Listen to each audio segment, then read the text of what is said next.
So Okay, you this wanna, is Dr. Bonnie, everybody. okay, so let me just, She's going to give you a little instruction about ozone, just an overview. just a quickie. This is my ozone generator. This comes from Longevity Resources. It's the best place, and it's the only place you want to buy a unit from them. This is a 120, a T120. No, EXT 120. And that's what you want to get. So you have to have 100% medical grade oxygen, or you can use industrial. It depends on what you can get. The regulator you buy from the ozone company, from Longevity. You can get, this is a medical regulator. The industrial regulator will look the same, but it'll have a different tip on it because industrial tanks have a different tip. So what comes out of here is 100% oxygen, goes into the generator. It says oxygen, so it's almost idiot proof. And then it says ozone here, so what comes out here is ozone. If I want to fill a syringe, I want to open it up, but I have my syringe here. I take it and I would hook it up here and I'd fill my syringe with ozone to do injections. If I want to do something like ozonate water, then I take it and I put the tubing through a trap, and then I hook it up to purified water that goes, the ozone goes in here, and there's a cool little bubbler in here at the end.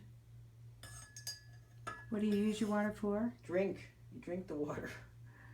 And then you can, the output from this will go into this is the destructor.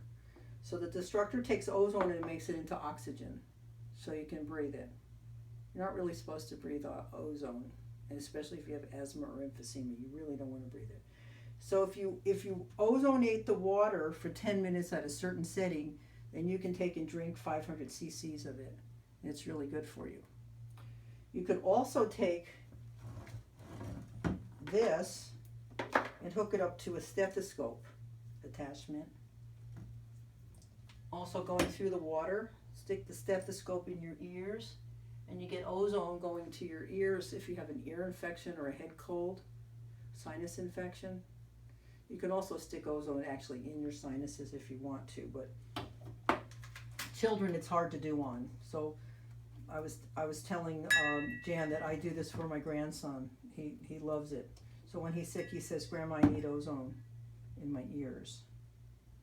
So that's a sort of a quickie on different things you can do with ozone in terms of this machine. Say the word that you use that you do 3 times a week. Rectal insufflation. Okay. So you from the company you can get long, about this long catheters that are actually urethral catheters. They're supposed to go into somebody's urethra, so they're only about this wide around and they're long, and you hook it up to the output of this, and you can have a little bag that fills up with ozone, and then you hook the urethral catheter to that, and then you can push it in rectally into the rectal area.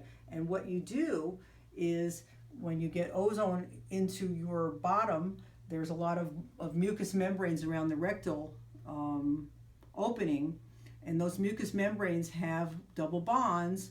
The ozone goes and makes little peroxides from those double bonds, and then all the circulation from your rectal area goes to your liver. So you get a liver treatment, and then it goes around to your body, so you get a body treatment. So it's almost as good as if you got intravenous ozone, which you can get here in my office.